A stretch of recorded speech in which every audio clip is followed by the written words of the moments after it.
Hello and welcome to PJ Does Life. I'm PJ, this is me doing life proof, if proof be need be. First thing I've got to ask you to do is subscribe to this channel because I want to get that all-important custom URL, youtube.com/PJ Does Life. Currently it's youtube.com/UCABR2AORKBKEY_062M7I8WA, which doesn't have quite the same ring to it. Last time I talked about the book, The Continuum concept, and if you haven't seen that video first, then maybe go and check that out first of all. If you click on the book and it will take you to it, that's technology for you. So in the book, Liedloff basically points out that human beings are animals and we are sociable animals and social animals, and we've evolved to be close together and at one with the world. But we in the civilized world have abandoned that by normalizing isolation, by abandoning what she calls our continuum. That is the evolutionary expectation of all human beings to be close to and in contact with their peers and family and tribe. And she challenges things that we take as read, like depression, isolation, terrible twos, anger, therapy, and the whole concept of the human condition. She backs up questioning these assumptions by showing how we live in contrast to other people on the globe, and she visits some tribes in the South American rainforest and finds that they live absolutely differently because they do grow up to feel at one with themselves and at one with the world around them. I had feedback from the last video saying that the book is now outdated. In other words, we've moved on from then. And it's not like the old days where it was the norm to leave your baby to cry itself to sleep. And my friend pointed out that the NHS now advises you to spend more time in contact with your baby. After all, you see a lot more babies being carried around in slings these days, and it's far more fashionable. And that's my point, and I'll get back to that after I've established the theme of this video. So this video is going to be about our cause as human beings and internal versus external referencing.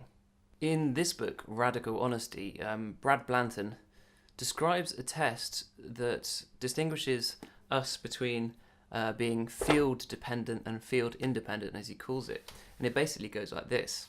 The subject sits in a dark room, and in front of them they see an illuminated square, and inside that square is an illuminated rod. And that's all they can see. And the square and the rod are both turned at random. And then the subject is asked to say stop when the rod is upright, when it's vertically upwards. The difference being that a field-dependent person will align the rod up with the size of the square. In other words, they relate verticalness to what's around the object, rather than a field-dependent person will align up the rod when it's in line with themselves and their own bodies. And there's a further example of this test where the subject is placed on a tilting chair and a room also tilts. And so it can be tilted either way at random, and then they're asked when they're upright. And people will tolerate up to 33 degrees of being off-center like this and still believe that they are upright as long as there are walls of the room that are upright in relation to them. That's an extraordinary difference of not trusting yourself. I mean, just do this and feel it. Our whole society as it stands is geared towards field dependence because we are told when and how to do pretty much everything. We're told when to eat, despite the fact that we have a hunger mechanism. We're told when to sleep, despite the fact we have a tiredness mechanism. We're told when to wake up, despite the fact we have a waking up mechanism. Everything is so time obsessed in our society that we grow accustomed to habitually obeying outside commands about what we should do, even when it comes to stuff that's just naturally occurring, like when to sleep, when to wake up, right through to loving our children. And this brings me back to the feedback I had from the last video. Okay, so now the NHS, the experts, the authority, tells us to be more connected with our children. So what? So the authority outside of us says, be more connected with the ones you love. But we know that already. And here's the thing. Today they're saying that. Well, what happens if tomorrow they say we should lock our children away to prepare them for the outside world? What if they tell us we should beat our children? Do we do that too? So great. A fewer amount of children are being fucked up these days. But the question is, why? What we do to somebody matters to them on an individual level, but why we do things, that affects the whole of humanity. Do we do it because an outside source, an authority figure has told us to do it, or do we do it because we listen to our own empathy, our own inbuilt compassion?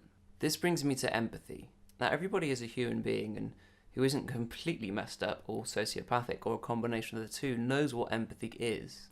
Empathy guides our morality, but it can also be overturned by our deference to authority. Obeying authority is an evolutionary trait. We needed it in a tribal evolutionary state to recognize a hierarchy and a leader, because it helped us to be together better. But there must be a balance between obeying external authority and obeying our internal compass. Our civilization is dangerously skewed towards listening to the outside external authorities. The dark side to our humanity is not our lack of empathy. Instead, it is our over-obedience to authority. It is the fact that you or I, if commanded, would commit heinous acts. Look at the recent events in Pakistan, butchering children. Now, do you think these people's actions were externally referenced or internally referenced? No sane person would do what these people did. Nobody who's really in touch with their compassion. But our insane society and tendency towards listening to these external authorities make these things possible. Obeying authorities on when to eat, when to sleep, when to get up, when to piss, when to shit, all this stuff we know by looking at ourselves internally. All this stuff that's instinctive. That's the thin end of the wedge to obeying authority that leads to obeying another authority, in this case, religion, and doing stuff that directly contradicts our innate empathy as human beings. Even the people who did this stuff are human beings. The fact is that most of us are pretty capable of doing this stuff. The Stanley Milgram experiment, conducted back in the 60s, which has been repeated a bunch of times over the years, shows that almost all of us will do pretty much anything as long as we have the external authority commanding us to. See, torture in our society is common and normal. And while we abhor the recent CIA revelations about the torture they used, we do the same things with animals in the meat industry and with our own children by isolating them, which is the norm of our society. This is why I don't think there can be any such thing as a moral authority. I think it's a contradiction in terms. Our morality is evolved and innate. It's absurd as saying hunger authority. We don't need an authority to tell us when we're hungry. The feeling of hunger is innate, as is the feeling of empathy, which is the only real place where morality comes from. This is compassion. The golden rule, do unto others as you do unto them, a rule which doesn't need to be said as a rule at all. In the same way that the NHS saying, be more connected with your children becomes a rule, then it's no good, because do unto others as they do unto you, if that's a dictate, a rule for you to obey, then so is kill all the Amalekites and slay their children, just keep the young virgins for yourself. That's not morality. Obeying commands is not morality, and it doesn't matter where those commands come from, whether they come from politicians or religion or the media or science.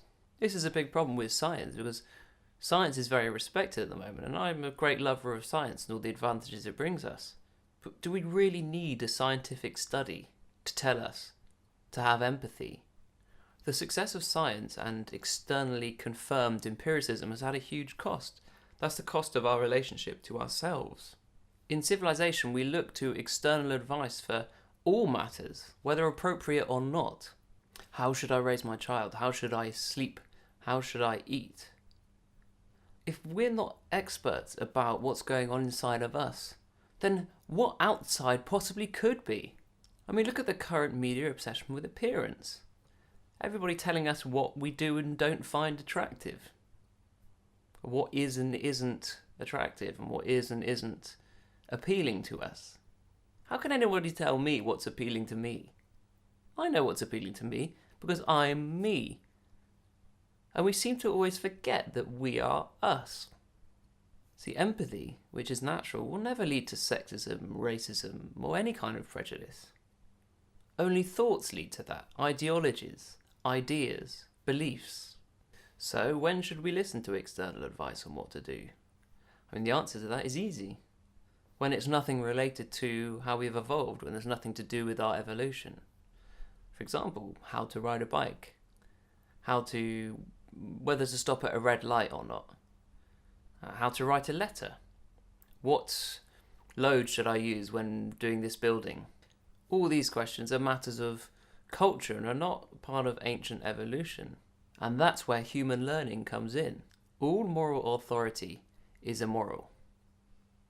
The only true morality is empathy, which we have crushed out of us systematically by the moral authority. This happens at an early age, and from then on, by us being habitually separated from connection to each other, whether that be in the cot, in the pram, in our separate rooms, and at the same time we become isolated from ourselves by being taught to give greater credence to the dictates and authorities of the outside world at the cost of self-knowledge. So by the time we reach a couple of years old, 2 or 3 years old, and we're playing with other kids in playgroup or whatever, it can seem like human beings are born immoral and need to learn morality. And this is definitely the view I used to hold from observing young children in playgrounds, 3-year-olds, 4-year-olds, and seeing how nasty they can be to each other, how manipulative, how much of a little shit they can be. And that brings out another assumption. Kids can be so cruel. Our kids can, sure, who spent the first couple of their lives in isolation, or at least enough isolation to render them ill at ease with existence itself. But the children Jean Lidloff spent years with were never nasty to each other, because by obeying the natural continuum of evolution, their families allowed their natural innate empathy to flourish, which it does on its own, unless you crush it, as we do. They don't need to teach empathy. And if they did try to teach it, then their kids would just end up fucked up as well. Contrastingly, with us, the emphasis is on isolation from each other and isolation from our own internal moral compass. We grow up with this background noise notion that we are in the world but not of the world. Of course, that statement is utterly false. We are part of the world. We're as much a part of the world as a glass of water is part of the ocean. We're not separate from it, but we feel like we are, and we're brought up to feel like we are. So when did all this happen? When did we go from being the hut-dwelling, at one and together beings to the perennial fuck-ups we are today? I don't know, but I kind of speculate that it may have been houses might have something to do with it. Because a house and the way we divide it up into our separate rooms is a statement that says, we're putting a fucking wall between each other. A wall. Separation. How's that for symbolic separation? Most people in our civilization are mentally dysfunctional. This is a place where an internal monologue, that is, a voice in your head, is considered normal, when it is in fact a sort of manageable, mild form of schizophrenia. But we confuse the fact that it's common for it to be normal. Typically in our civilization, we are used by our minds, instead of using them as the brilliant evolutionary tool that they are. Other things like anxiety, worry, depression, general sadness are commonplace, and that's a damning indictment of how much in our civilization we've been separated from ourselves by a combination of externally imposed authority and our regular isolation from each other. As Lidloff points out in her book, the Yaquana people don't have this sense of isolation, and they don't consider the internal monologue in your head as normal at all. It's a sign of madness, right? Voices talking in your head. That's what many native peoples around the world have found when they've come in contact with civilization. There's this quote from, I think it's from a Native American chief, and I may be remembering incorrectly or I may have made it up, but it's illustrative anyway. And if you can tell me where it is, that'd be really helpful. And it's something like he said, in the eye of the white man is the look of somebody who's always looking for something. And that's definitely true of us. I mean, why, for example, is busyness such a virtue, whereas sloth or laziness is a sin? I mean, we're going to die anyway, whatever we do. It is a rare person in our society who is free from an internal monologue. And I think it's a testament to our resilience that there aren't more people who are unable to cope with the imprint of our sick culture. Sanity is the price we pay for civilization. Civilization has enormous benefits. I'm surrounded by them right now, and I am almost certain I wouldn't exist without them. In fact, pretty definitely certain. But at what cost do we have them? The fact that there is such a thing as therapy at all speaks volumes.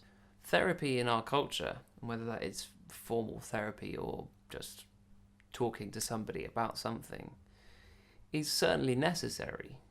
Necessary to counteract the madness created by such a brutal and unnatural upbringing. Do the Yakwana people have such a thing as therapy? No. Therapy, whether formal or not, is for people who are not at one with their world. It's an unpopular thing to say, but therapy is for fuck-ups. But the thing is that most of us here are. It's our entirely unnatural rearing which leads to the level of neurosis that we do experience. And it commonly leads us to conclude that it must be somehow inherent in human beings, part of the human condition. But this is another mad conclusion in and of itself. I mean, there's no reason why madness should have evolved. Apart from genetic abnormalities, the only time that neurotic madness develops in animals is when they live with human beings. Like, I've got a dog back at home, and he apparently suffers from separation anxiety. And the way that his owners, my folks, deal with his separation anxiety is to lock him up at night. And I never questioned that. But it's one of these other obvious things. You say, oh, he's got separation anxiety, so lock him up. How is that a solution? I never questioned this, and do you know why? Because I, like everybody else, look to authority for the answers. I was just brought up, like everybody, to ignore these internal empathetic feelings you get because the outside world knows better. Unfortunately, I'm slowly realizing that that's bullshit. Absolute bullshit. But we've hooked onto it. Hook, line and sinker. You know, I believe that if everybody in our society took the external, internal referencing test that I was talking about earlier, almost everybody would come out externally referenced.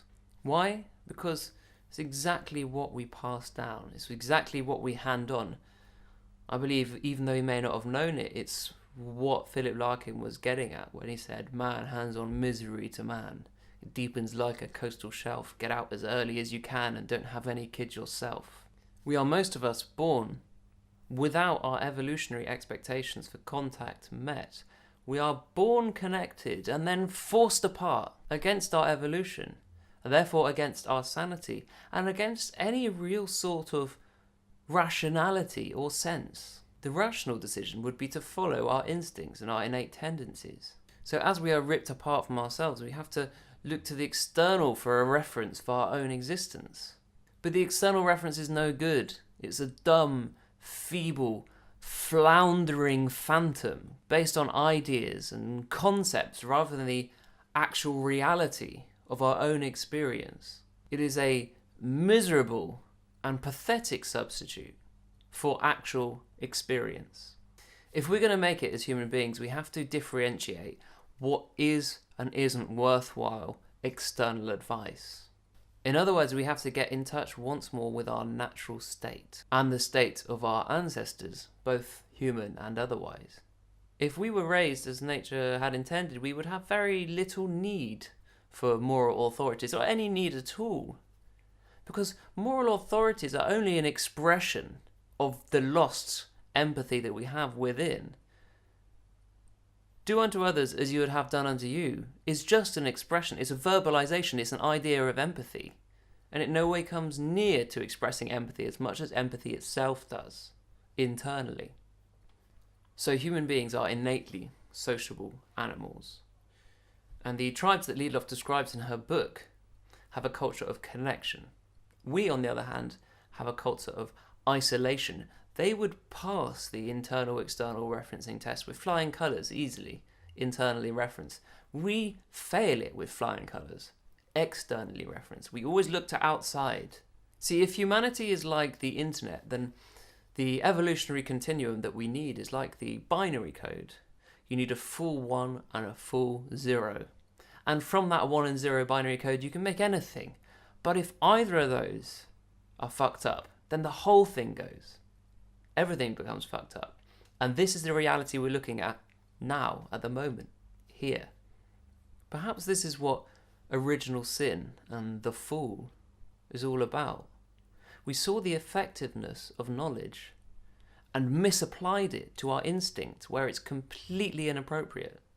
If the kingdom of God is supposed to be within, and God is love, so love is within, and we have separated from within, we've separated from ourselves, then we have separated from God, whatever that may mean to us. Some have a word for this separation from God. It's called hell, an infinite, isolated loneliness, the infinite darkness of an isolated existence away from love. The same infinite darkness we inflict on those we love the most the moment they're born. Why do we do this? Because we're told to. Because civilization says so. Because authority tells us to. And we believe authority more than we believe ourselves, about ourselves. There's a famous bit of verse that goes, Ubi caritas et amor, Deus ibi est. That means where there is love and compassion, there is God. Alright, that's the end of the video. Comment below. Challenge me on everything. This is my current feelings about all this, but I'm prepared to be challenged at any time, of course, because this is a debate. I mean, these are the feelings I have and the beliefs that I hold, but I'm not attached to them. All I need is a reason to change them, and I will. So comment below, subscribe so I can get my custom URL, and rate it, thumb it up. Okay, that's the end of the video. Go and do life.